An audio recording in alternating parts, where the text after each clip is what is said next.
ಇನ್ಯಾವಾಗ ರಾಜಕೀಯದಲ್ಲಿ ಮೇಲ್ ಹೋಗ್ತಾರೆ, ಇನ್ಯಾವಾಗ ಕೆಳಗಿಳಿತಾರೆ, ಯಾರಿಗೆ ಯಾರು ಬೆಂಬಲವಾಗಿ ನಿಲ್ತಾರೆ, ಇದಿಷ್ಟೇ ಹಾಗೆ ಇದಕ್ಕಿಷ್ಟೇ ಅರ್ಥ ಅಂತ ಹೇಳಿ ಅದನ್ನು ಅಂದಾಜು ಮಾಡೋದು ಕಷ್ಟ, ಎಕ್ಸ್ಪ್ಲೇನ್ ಮಾಡೋದು ಕಷ್ಟ. ಇಂಥ ಸಂದರ್ಭದಲ್ಲಿ ಕಾಂಗ್ರೆಸ್ನಲ್ಲಿ ಆಗ್ತಿರುವ ಚಟುವಟಿಕೆ, ಅದರಲ್ಲೂ ಸತೀಶ್ ಜಾರಕಿಹೊಳಿ ಅವರ ಸುತ್ತ ನಡೀತಿರುವ ಬೆಳವಣಿಗೆಗಳು, ಇಂಥ ಲೆಕ್ಕಾಚಾರಗಳು, ತಲೆ ಕೆಳಗೆ ಮಾಡುವಂತಹ ಲೆಕ್ಕಾಚಾರಗಳು ಸದ್ಯದಲ್ಲೇ ರಾಜ್ಯದಲ್ಲಿ ಘಟಿಸಬಹುದು ಅನ್ನೋದಕ್ಕೆ ಪುಷ್ಟಿ ನೀಡ್ತಾ ಇವೆ. ಆ ಕುರಿತಾದ ಒಂದು ಡೀಟೇಲ್ ರಿಪೋರ್ಟ್ ನಿಮ್ಮ ಮುಂದೆ.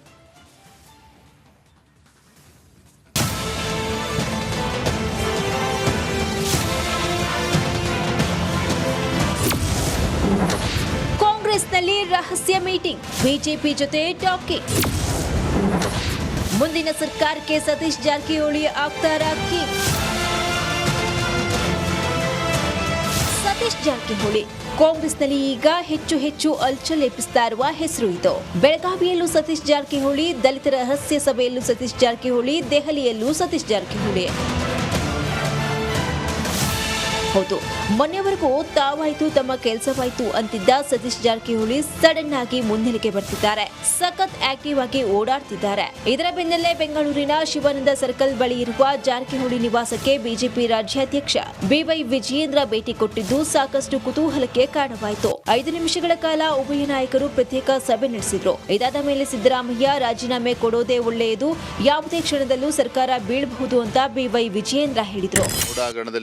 ಲೋಕಾಯುಕ್ತ ತನಿಖೆ ಆಗಬೇಕು ಅಂತ ಹೈಕೋರ್ಟ್ ಆದೇಶ ಮಾಡಿದೆ. ಇದ್ರ ಮಧ್ಯೆನೂ ಕೂಡ ಮುಖ್ಯಮಂತ್ರಿಗಳು ಬಂಡತನ ಮಾಡ್ತಾ ಇರ್ತಕ್ಕಂಥದ್ದು ಅವರಿಗೆ ಶೋಭೆ ತರ್ತಕ್ಕಂಥದ್ದಲ್ಲ. ಹಾಗಾಗಿ ತತ್ಕ್ಷಣ ರಾಜೀನಾಮೆ ಕೊಡಬೇಕು ಅನ್ನೋ ನಮ್ಮ ಒತ್ತಾಯ. ಡಿ.ಕೆ. ಶಿವಕುಮಾರ್ ಅವರು ಪಾಪ ನೆನ್ನೆ ಯಾವುದೋ ಪ್ಲಾನ್ ತಗೊಂಡು ಖರ್ಗೆ ಮನೆಗೆ ಹೋಗಿದ್ರು. ಅದೇನ್ ಪ್ಲಾನ್ ಅಂತ ನನಗೂ ಗೊತ್ತಾಗ್ಲಿಲ್ಲ, ಬರೀ ಬಿಲ್ಡಿಂಗ್ ಫೋಟೋ ಅಷ್ಟೇ ಕಾಣ್ತಾ ಇತ್ತು. ಆದರೆ ಒಳಗೆ ಎಲ್ಲವೂ ಕೂಡ ನಡೀತಾ ಇದೆ, ಅಷ್ಟಂತೂ ಸ್ಪಷ್ಟ. ಹಾಗಾಗಿ ನಾನು ಹೇಳಿರ್ತಕ್ಕಂಥದ್ದು, ಮುಖ್ಯಮಂತ್ರಿಗಳು ರಾಜೀನಾಮೆ ಕೊಡ್ತಕ್ಕಂಥ ಕಾಲ ಸನ್ನಿಹಿತ ಆಗಿದೆ. ಯಾವ ಸಂದರ್ಭದಲ್ಲಿ ಬೇಕಾದ್ರೂ ರಾಜೀನಾಮೆ ಕೊಟ್ಟೇ ಕೊಡ್ತಾರೆ, ನನಗಂತೂ ಸಂಪೂರ್ಣ ವಿಶ್ವಾಸ ಇದೆ. ಸರ್ ಅವ್ರು ಹೇಳ್ತವ್ರೆ, ಅವ್ರು ಹೇಳಕ್ಕೆ ಯಾರು ಅವರು? Who is Vijendra? ಅವರು ಬಿಜೆಪಿ ಅಧ್ಯಕ್ಷರಾಗಿದ್ದಾರೆ. ನಮ್ಮ ಕಾಂಗ್ರೆಸ್ ಪಕ್ಷ ಇದು. ಕಾಂಗ್ರೆಸ್ ಪಕ್ಷದಲ್ಲಿ ನಮ್ಮ ನಾಯಕಿಯಾದಂಥ ಸೋನಿಯಾ ಗಾಂಧಿ ಅವರು, ರಾಹುಲ್ ಗಾಂಧಿ ಅವರು, ನಮ್ಮ ACC ಅಧ್ಯಕ್ಷ ಆದಂಥ ಮಲ್ಲಿಕಾರ್ಜುನ ಖರ್ಗೆ ಅವರು ಹೇಳಬೇಕು. ಮಲ್ಲಿಕಾರ್ಜುನ ಖರ್ಗೆ ಅವರು ನಮ್ಮ ಹೈಕಮಾಂಡ್ ನೇರವಾಗಿ ಹೇಳಿದ್ದಾರೆ, ನಾವು ಸಿದ್ದರಾಮಯ್ಯ ಜೊತೆ ಇದ್ದೀವಿ, ಸಿದ್ದರಾಮಯ್ಯ ರಾಜೀನಾಮೆ ಕೊಡೋದು ಅಗತ್ಯ ಇಲ್ಲ. ವೇಣುಗೋಪಾಲ್, ಸುರ್ಜೇವಾಲಾ ಅವರು ಬಂದು ಬೆಂಗಳೂರಲ್ಲಿ ಬಂದು ಪ್ರೆಸ್ ಮೀಟ್ ಮಾಡಿ ಹೋಗಿದ್ದಾರೆ. ಇನ್ನು ಸಿಎಂ ಆಸೆ ಆಕಾಂಕ್ಷಿಗಳ ಬಗ್ಗೆ ಸ್ವತಃ ಸಚಿವ ಸತೀಶ್ ಜಾರಕಿಹೊಳಿ ಮಾತನಾಡಿದ್ರು. ರಾಜ್ಯದಲ್ಲಿರುವ 224 ಶಾಸಕರಿಗೂ ಸಿಎಂ ಆಗುವ ಆಸೆ ಇದ್ದೇ ಇರುತ್ತೆ ಅಂತ ಜಾರಿಕೊಂಡ್ರು. 224 ಜನ ಎಲ್ಲರೂ ಆಗ್ಬೇಕಂತ ಎಲ್ಲರಿಗೂ ಆಸೆ ಇರ್ತೈತಿ. 224 ನಾನು ಬಂದೆ. 224 ಎಲ್ಲರೂ ಒಂದು ಜೀವನದಾಗ ಆಗ್ಬೇಕಂತ ಎಲ್ಲರೂ ಒಂದು ಸ್ಟೆಪ್ ಹತ್ತಿದ್ರೆ ನೆಕ್ಸ್ಟ್ ಮಂತ್ರಿ ಆದ್ಮೇಲೆ ಸೀನಿಯಾರಿಟಿ ಮ್ಯಾಗೆ ಡಿ.ಸಿ.ಎಂ ಆದ್ಮೇಲೆ ಸಿಎಂ ಮುಗಿದ್ಮೇಲೆ ಕೇಂದ್ರ ಸಚಿವರು 6ನೇ ಸ್ಟೆಪ್. ಅದು ಹಿಂಗೆ ಅವರ ಆಸೆ ಇಟ್ಕೊಂಡು ಕೂತಿರ್ತಾರೆ. ಅತ್ತೆ ಬೆಳಗಾವಿಯಲ್ಲಿ ಮಾತನಾಡಿರುವ ಸತೀಶ್ ಜಾರಕಿಹೊಳಿ ಪುತ್ರಿ ಪ್ರಿಯಾಂಕಾ ಜಾರಕಿಹೊಳಿ ತಂದೆ ಪರ ಬ್ಯಾಟ್ ಮಾಡಿದ್ರು. ನಮ್ಮ ತಂದೆ ಮುಂದಿನ ದಿನಗಳಲ್ಲಿ ಸಿಎಂ ಆಗಬಹುದು ಅಂದ್ರು. ಸಿಎಂ ಇದೆ ಆಸೆ ಇದೆ ಎಲ್ರಿಗೂ. ಸೊ ಮುಂದಿನ ದಿನಮಾನಗಳಿಗೆ ಹೇಳ್ಬೋದು ಸಿಎಂ ಇದೆ ಆಸೆ ಇದೆ ಎಲ್ರಿಗೂ. ಸೊ ಮುಂದಿನ ದಿನಮಾನಗಳಿಗೆ ಹೇಳ್ಬೋದು ಸಿಎಂ ಇದೆ ಆಸೆ ಇದೆ ಎಲ್ರಿಗೂ. ಸೊ ಮುಂದಿನ ದಿನಮಾನಗಳಿಗೆ ಹೇಳ್ಬೋದು. ಇಷ್ಟೆಲ್ಲ ಬೆಳವಣಿಗೆಗಳ ಮಧ್ಯೆ ಸತೀಶ್ ಜಾರಕಿಹೊಳಿ ನಿವಾಸಕ್ಕೆ ಮಾಜಿ ಸಂಸದ ಡಿ.ಕೆ. ಸುರೇಶ್ ಭೇಟಿ ನೀಡಿದ್ರು. ಇದು ಕುತೂಹಲದ ಬೆಂಕಿಗೆ ಮತ್ತಷ್ಟು ತುಪ್ಪ ಸುರಿದಂತೆ ಆಯಿತು. ಈಗ ಸಾಹುಕಾರ್ ಲೆಕ್ಕಾಚಾರಗಳೇನು, ಅವರ ಮುಂದಿರುವ ಆಪ್ಷನ್ಗಳೇನು ಅನ್ನೋದರ ಮೇಲೆ ಇಡೀ ಪಾರ್ಟಿ ಕಣ್ಣು ನೆಟ್ಟಿದೆ. Bureau report, Republic Kannada. ಅವ್ರು ಬಂದ್ರು, ಇವತ್ತು ಭೇಟಿಯಾದ್ರು, ಹೋದ್ರು ಅನ್ನೋ ವಿಚಾರಕ್ಕೆ ಮಾತ್ರ ಅಲ್ಲ, ಸತೀಶ್ ಜಾರಕಿಹೊಳಿ ಅವರ ಕಳೆದ ಕೆಲ ದಿನಗಳ ನಡವಳಿಕೆ ಹಾಗೆ ನುಡಿಗಳನ್ನ ಗಮನಿಸಿದ್ರೆ ಸೈಡ್ ಬಿಡಿ ಸೆಡ್ ಹೊಡಿ ಅನ್ನೋ ರೀತಿಯ ತಂತ್ರಗಾರಿಕೆಗೆ ಏನಾದ್ರೂ ಮೊರೆ ಹೋಗ್ತಿದ್ದಾರಾ ಸತೀಶ್ ಜಾರಕಿಹೊಳಿ ಅನ್ನೋ ಅನುಮಾನ. ಕಾಂಗ್ರೆಸ್ನಲ್ಲಿ ಸಿದ್ದರಾಮಯ್ಯನವರ ಸೀಟ್ಗೆ ಕೌಂಟ್ ಡೌನ್ ಶುರುವಾಗಿದೆಯಾ ಅನ್ನೋ ಬೆಳವಣಿಗೆಗಳ ನಡುವೆನೆ ಪರ್ಯಾಯ ನಾಯಕತ್ವಕ್ಕೆ ಅಣಿ ಆಗ್ತಿದ್ಯಾ ಕಾಂಗ್ರೆಸ್ ಪಾಳೆಯ? ಖರ್ಗೆ ಅವರನ್ನ ದೆಹಲಿಗೆ ಹೋಗಿ ಭೇಟಿಯಾಗಿ ಬಂದ ನಂತರದಲ್ಲಂತೂ ಸತೀಶ್ ಜಾರಕಿಹೊಳಿ ಅವರೇ ಮುಂದಿನ ನಾಯಕತ್ವವನ್ನ ಮುನ್ನಡೆಸ್ಕೊಂಡು ಹೋಗುವಂತಹ ಅಭ್ಯರ್ಥಿನ ಅನ್ನೋ ಅನುಮಾನ ಬಲವಾಗ್ತಾ ಬಂತು. ಕಳೆದ ಕೆಲ ತಿಂಗಳುಗಳಿಂದ ಅಂತೂ ಗಮನಿಸಬಹುದು, ಬೆಳಗಾವಿ ಭಾಗದಲ್ಲಿ ಅಭಿಯಾನನೇ ನಡೆದು ಹೋಗಿದೆ. ಮುಂದಿನ ಮುಖ್ಯಮಂತ್ರಿ ಸತೀಶ್ ಜಾರಕಿಹೊಳಿ ಅವರೇ ಅನ್ನೋ ಸೋಷಿಯಲ್ ಮೀಡಿಯಾ ಕ್ಯಾಂಪೇನ್ಗಳು, ಸತೀಶ್ ಜಾರಕಿಹೊಳಿ ಅವರು ಹೋದಲ್ಲಿ ಬಂದಲ್ಲಿ ಬಹಿರಂಗ ಘೋಷಣೆಗಳು ಇದು ನಡೀತಲೇ ಬಂದಿತ್ತು. ಆದರೆ ಕಾಂಗ್ರೆಸ್ನ ಹೈಕಮಾಂಡ್ ಮಟ್ಟದಲ್ಲೂ ಕೂಡ ಆಲ್ಟರ್ನೇಟಿವ್ ಲೀಡರ್ಶಿಪ್ ಅನ್ನೋ ಆಲೋಚನೆ ಪ್ರಾರಂಭವಾಗಿದ್ದು, ಆ ಪಟ್ಟಿಯ ಪೈಕಿ ಸತೀಶ್ ಜಾರಕಿಹೊಳಿ ಅವರನ್ನೇ ಮೊದಲಿಗರಾಗಿ ಪರಿಗಣಿಸ್ತಾ ಇದೆಯಾ ಕಾಂಗ್ರೆಸ್ನ ಹೈಕಮಾಂಡ್ ಅನ್ನೋ ಅನುಮಾನ. ಕೇವಲ ಇಷ್ಟು ಮಾತ್ರ ಅಲ್ಲ, ಸತೀಶ್ ಜಾರಕಿಹೊಳಿ ಅವರಿಗೆ ಸ್ವಪಕ್ಷೀಯರಲ್ಲ, ವಿರೋಧ ಪಕ್ಷಗಳಿಂದಲೂ ಕೂಡ ಸಿಗ್ತಿದೆಯಾ ಬೆಂಬಲ? ಆಗೋ ಹಾಗಿದ್ರೆ ಸತೀಶ್ ಅಣ್ಣನೇ ಸಿಎಂ ಆಗ್ಲಿ ಅನ್ನೋ ರೀತಿಯಲ್ಲಿ ವಿರೋಧ ಪಕ್ಷದ ಕೆಲ ನಾಯಕರು ಕೂಡ ಲೆಕ್ಕಾಚಾರವನ್ನ ಹಾಕಿ ಅವರಿಗೆ ಸಪೋರ್ಟ್ ಮಾಡಲಿಕ್ಕೆ ಮುಂದಾಗ್ತಿದ್ದಾರಾ ಅನ್ನೋ ಅನುಮಾನ. ಇದಕ್ಕೆ ಪುಷ್ಟಿ ನೀಡುವಂತೆಯೇ ಇತ್ತು ಇವತ್ತು ವಿಜಯೇಂದ್ರ ಅವರ ಭೇಟಿ.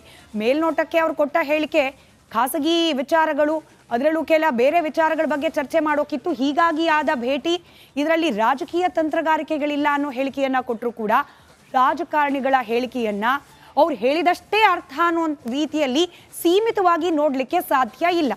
ಹೀಗಾಗಿ ವಿರೋಧ ಪಕ್ಷ, ಅದರಲ್ಲೂ ಬಿಜೆಪಿಯ ಕೆಲ ನಾಯಕರು, ಅದರಲ್ಲೂ ಇನ್ ಪರ್ಟಿಕ್ಯುಲರ್ ವಿಜೇಂದ್ರ ಅವರ ಬೆಂಬಲ ಕೂಡ ಸತೀಶ್ ಜಾರಕಿಹೊಳಿ ಅವರ ಈ ಸಿಎಂ ಕನಸಿಗೆ ಸಿಗ್ತಾ ಇದೆಯಾ ಅನ್ನೋ ಕುತೂಹಲ. ಇನ್ನು ಮೊನ್ನೆ ದೆಹಲಿಗೆ ಹೋಗಿ ಮಲ್ಲಿಕಾರ್ಜುನ್ ಖರ್ಗೆ ಅವರನ್ನ ಭೇಟಿಯಾಗಿ ಬಂದ್ರು. ಇವತ್ತು BY ವಿಜೇಂದ್ರ ಅವರನ್ನ ಭೇಟಿಯಾಗಿದ್ದಾರೆ ಸತೀಶ್ ಜಾರಕಿಹೊಳಿ ಅವರು. ಹೀಗಾಗಿ ಅವತ್ತು ದೆಹಲಿಯಲ್ಲಿ ಹೈಕಮಾಂಡ್ನ ಅಭಯ, ಇವತ್ತು ಬೆಂಗಳೂರಿನಲ್ಲಿ ವಿರೋಧ ಪಕ್ಷಗಳ ಸಹಾಯ ಹಸ್ತ, ಇದೆಲ್ಲವೂ ಕೂಡ ಸತೀಶ್ ಜಾರಕಿಹೊಳಿ ಅವರಿಗೆ ಲಭಿಸಿದೆಯಾ ಅನ್ನೋ ಅನುಮಾನಕ್ಕೆ ಕಾರಣವಾಗ್ತಿದೆ.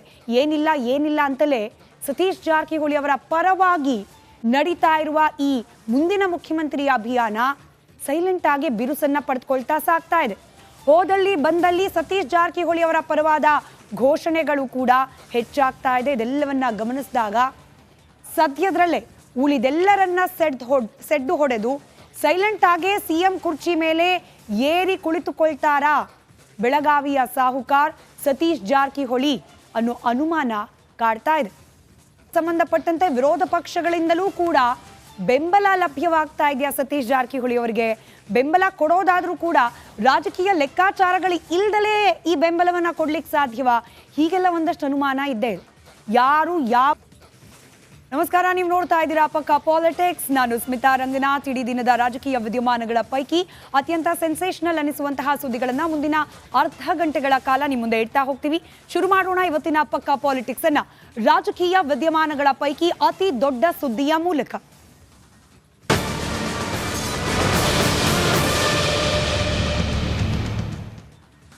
ಈ ಮೂಡಾ ವಿಚಾರ ಶುರುವಾದಾಗಿನಿಂದಲೂ ಕೂಡ ಸಿದ್ದರಾಮಯ್ಯನವರು ಮುಖ್ಯಮಂತ್ರಿ ಪದವಿಯನ್ನ ತ್ಯಾಗ ಮಾಡಲೇಬೇಕಾದ ಅನಿವಾರ್ಯ ಪರಿಸ್ಥಿತಿ ಬಂದ್ಬಿಡಬಹುದು ಅನ್ನೋ ಚರ್ಚೆ ನಡೀತಲೇ ಇದೆ. ಹಾಗೊಂದು ವೇಳೆ ಅನಿವಾರ್ಯ ಪರಿಸ್ಥಿತಿ ಬಂದು ಸಿದ್ದರಾಮಯ್ಯನವರಿಂದ ಕುರ್ಚಿ ಖಾಲಿಯಾದ್ರೆ ಆ ಕುರ್ಚಿಯಲ್ಲಿ ಕೂರೋರು ಯಾರು ಅನ್ನೋ ಚರ್ಚೆ ಕೂಡ ನಡೀತಲೇ ಇದೆ. DK ಶಿವಕುಮಾರ್ ಆದಿಯಾಗಿ ಅನೇಕ ನಾಯಕರು ಬಹಿರಂಗ ಹೇಳಿಕೆ ಕೊಟ್ಟಿದ್ದನ್ನ ನೀವು ಗಮನಿಸಿದ್ದೀರಿ ಕೂಡ. ಆದ್ರೆ ಸೈಲೆಂಟ್ ಆಗಿದ್ದ ಸತೀಶ್ ಜಾರಕಿಹೊಳಿ ಅವರು ಸೈಲೆಂಟ್ ಆಗಿ ಸ್ವಪಕ್ಷೀಯರಿಗೆ ಸೆಡ್ಡು ಹೊಡೆಯೋಕೆ ಪ್ಲಾನ್ ಅನ್ನ ರೂಪಿಸ್ಕೊಂಡ್ಬಿಟ್ರ, ಅದನ್ನ ಜಾರಿಗೆ ತರೋ ಪ್ರಯತ್ನದಲ್ಲಿ ಆಕ್ಟಿವ್ ಆಗ್ಬಿಟ್ರ ಅನ್ನೋ ಅನುಮಾನ. ಮೊನ್ನೆವರೆಗೂ ಸೈಲೆಂಟ್ ಆಗೇ ಇದ್ದ ಸಾಹುಕಾರ್ ಕಳೆದ 3-4 ದಿನಗಳಿಂದ ಸಖತ್ ಆಕ್ಟಿವ್ ಆಗಿದ್ದಾರೆ. ಸತೀಶ್ ಜಾರಕಿಹೊಳಿ ಅವರ ಒಂದೊಂದು ಹೆಜ್ಜೆ ಕೂಡ, ಅದು ದೆಹಲಿ ಕಡೆ ಹೋಗಿ ಖರ್ಗೆನ್ ಮೀಟ್ ಮಾಡಿದ್ದಿರಬಹುದು, ಪರಮೇಶ್ವರ್ ಅವರ ನಿವಾಸದಲ್ಲಿ ಮಾಡಿದ ರಹಸ್ಯ ಸಭೆ ಇರಬಹುದು, ಇವತ್ತು ವಿಜಯೇಂದ್ರ ಅವರನ್ನ ಕರೆಸ್ಕೊಂಡು ಮಾತನಾಡಿದ ವಿಚಾರ ಇರಬಹುದು, ಇದೆಲ್ಲವೂ ಕೂಡ ಸಾಕಷ್ಟು ಕುತೂಹಲಕ್ಕೆ ಕಾರಣವಾಗ್ತಾ ಇದೆ. ಸಿಎಂ ಸಿದ್ದರಾಮಯ್ಯನವರ ಆಪ್ತ ಬಳಗದಲ್ಲಿ ಗುರುತಿಸಿಕೊಂಡಿರುವ ಸತೀಶ್ ಜಾರಕಿಹೊಳಿ ಅವರು ಸಿದ್ದರಾಮಯ್ಯನವರನ್ನ ಸೈಡಿಗೆ ಹೋಗುವಂತೆ ಮಾಡಿ ಮುಂದೆ ಬಂದ್ಬಿಡ್ತಾರಾ ಅನ್ನೋ ಕುತೂಹಲಕ್ಕೆ ಕಾರಣವಾಗ್ತಾ ಇದೆ ಸತೀಶ್ ಜಾರಕಿಹೊಳಿ ಅವರ ಇತ್ತೀಚಿನ ಆಕ್ಟಿವ್ ಮೂವ್ಸ್. ಕಾಂಗ್ರೆಸ್ನಲ್ಲಿ ರಹಸ್ಯ ಮೀಟಿಂಗ್ಗಳು, ಬಿಜೆಪಿ ಜೊತೆಯಲ್ಲಿ ಟಾಕಿಂಗ್ಗಳು, ಸರ್ಕಾರದಲ್ಲಿ ಸತೀಶ್ ಜಾರಕಿಹೊಳಿನೇ ಆಗ್ತಾರಾ ಮುಂದಿನ ಕಿಂಗ್ ಅನ್ನೋ ಅನುಮಾನಕ್ಕೆ ಕಾರಣವಾಗ್ತಾ ಇದೆ. ನಮ್ಮ ತಾಲೂಕೆಲ್ಲ ಮುಖಂಡರು, ಹೋರಾಟಗಾರರು ಇದ್ದಾರೆ, ನಮ್ಮ ಪಕ್ಷದ ಮುಖಂಡರು ಇದ್ದಾರೆ. ಯಾವ ಬಂದ್ರೆ ಸರ್ ಅಲ್ಲಿಗೆ ಬಂದ ನಿಮ್ಮ ಕೂಡ ಎಲ್ಲ ಚೆನ್ನಾಗಿದ್ದಾರೆ, ನಿಮ್ಮ ಕಲ್ಪನೆ ಎಲ್ಲ ನೋಡಿ ನಾನು ಸುತ್ತ ಕೆಲ ಕಡೆ ನಮ್ಮ ತಾಲೂಕೆಲ್ಲ ಮುಖಂಡರು, ಹೋರಾಟಗಾರರು ಇದ್ದಾರೆ, ನಮ್ಮ ಪಕ್ಷದ ಮುಖಂಡರು ಇದ್ದಾರೆ. ಇದು ಕೇವಲ ವಿಜಯೇಂದ್ರ